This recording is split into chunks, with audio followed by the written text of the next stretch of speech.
Assalamualaikum warahmatullahi wabarakatuh. Kembali lagi bersama saya di kanal YouTube Lombok Organik. Pada video kali ini kita akan memperbanyak mikroba pada rumen sapi. Kebetulan tadi kita dapatkan rumen sapi dari proses penyembelihan sapi. Di sini ada acara begawi merari kalau di Lombok, atau pesta nikahan. Nah, biasanya di Lombok kalau ada keluarga yang mengadakan begawi merari, biasanya akan menyembelih hewan peliharaan seperti sapi, kambing, dan sejenisnya.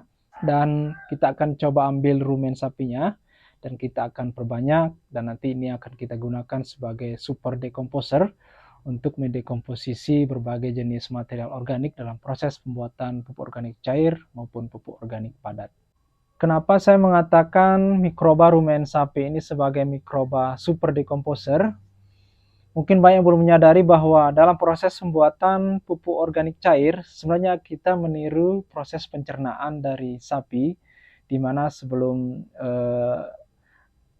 pakan ternak masuk ke lambung, sapi biasanya mengunyah sebanyak 2 kali, dihaluskan, baru setelah halus masuk ke dalam lambung. Di dalam lambung atau dalam rumen sapi ini ternyata terdapat triliunan, bahkan ada beberapa referensi mengatakan ribuan triliun mikroba yang membantu sapi dalam mengekstrak berbagai jenis zat dari pakan ternak, dari rumput, dari daunan, dan lain sebagainya, dibantu oleh triliunan mikroba. Nanti setelah berbagai zat yang dibutuhkan oleh sapi tersebut terekstrak, baru diserap oleh lambung dan digunakan sebagai pertumbuhan atau digunakan sebagai nutrisi bagi pertumbuhan sapi tersebut.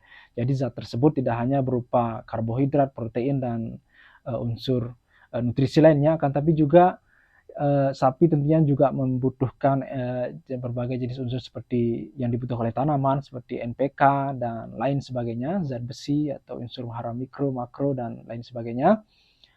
Jadi begitu juga ketika kita membuat pupuk organik cair, kita haluskan bahannya, kemudian kita berikan mikroba dengan harapan mikroba tersebut bisa membantu mengekstrak berbagai jenis unsur hara pada bahan organik yang kita gunakan dalam membuat POC. Di sini kita bisa melihat perbandingannya. Ketika kita membuat POC dan menggunakan mikroba starter, kita butuh waktu 2-4 minggu, bahkan lebih dari sebulan, baru berbagai jenis unsur hara pada bahan organik tersebut bisa terekstrak. Tapi pada mikroba rumen sapi, dia hanya butuh waktu 1-2 kali 24 jam saja, dan berbagai zat yang dibutuhkan oleh sapi bisa terekstrak dengan sangat bagus sekali. Jadi tidak salah kita mengatakan bahwa mikroba rumen sapi ini adalah super decomposer yang bisa kita manfaatkan untuk mengekstrak berbagai jenis unsur atau zat yang kita butuhkan untuk memacu pertumbuhan tanaman, atau biasanya juga rumen sapi ini dimanfaatkan sebagai prebiotik untuk memaksimalkan juga pencernaan berbagai jenis hewan ternak. Itu dia. Jadi sekarang kita akan coba perbanyak mikroba rumen sapinya. Oke, di sini kita sudah ada rumen sapi yang sudah kita campur dengan air kelapa. Karena ini terlalu penuh, kita akan bagi dua. Di sini saya sudah siapkan jerigen 01. Dan untuk diketahui, jika kita ingin memperbanyak bakteri, jadi kita harus menggunakan beberapa jenis bahan. Pertama, yakni kita harus siapkan sumber gulanya, sumber gula. Sumber gula juga bisa menggunakan air kelapa, atau di sini saya menggunakan gula merah. Ini gula merah yang saya cairkan, saya campur dengan gula pasir. Kemudian selain gula, kita juga harus siapkan sumber karbohidratnya. Di sini ada tepung beras. Dan terakhir untuk bakteri, perbanyakan bakteri, kita harus siapkan sumber proteinnya.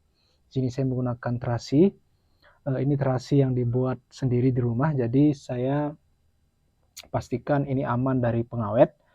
Jadi kalau kita ingin memperbanyak mikroba, sebisa mungkin menggunakan bahan-bahan yang bebas dari pengawet, karena biasanya pengawet ini mengandung senyawa atau zat antibakteri. Jadi nanti percuma kalau kita gunakan bahan yang memiliki pengawet, bakteri tidak akan tumbuh dan berkembang. Oke, pertama kita akan bagi dua terlebih dahulu rumen sapi yang di sini nih. Ini sudah bercampur dengan air kelapa. Jadi nanti kita akan masukkan bahan-bahannya. Ini sekitar 5 liter. Jadi kita bagi masing-masing sebanyak 2,5 liter. Jadi ini baru sekitar 30 menit tapi sudah mengeluarkan gas. Drigennya sudah kembung seperti ini. Itu kita akan bagi dua di drigen yang ini.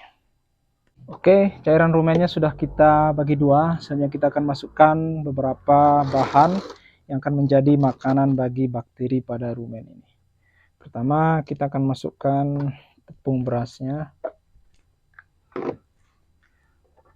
Untuk 2,5 liter tepung berasnya disesuaikan saja.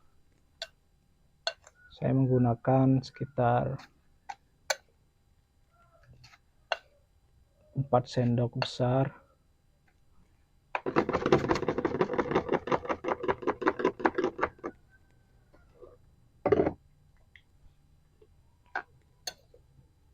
Itu 2, 3, 4.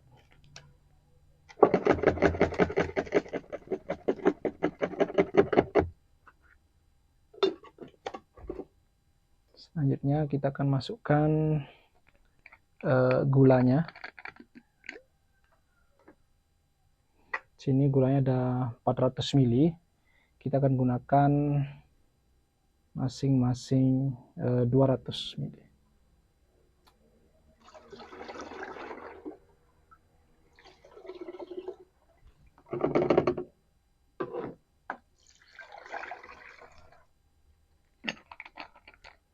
Terakhir kita akan masukkan sumber proteinnya dari terasi. Ini belum kita leburkan, nanti dia akan lebur sendiri.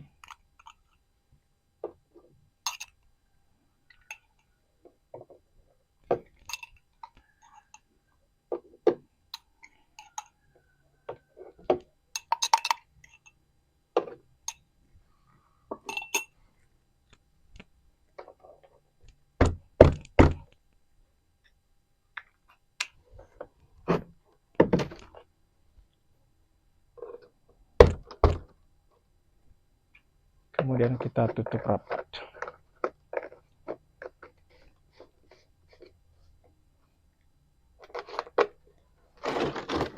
Oke, ini dia mikroba rumen kita. Biasanya dalam waktu seminggu nanti proses pertumbuhan bakterinya akan sangat maksimal dalam waktu seminggu.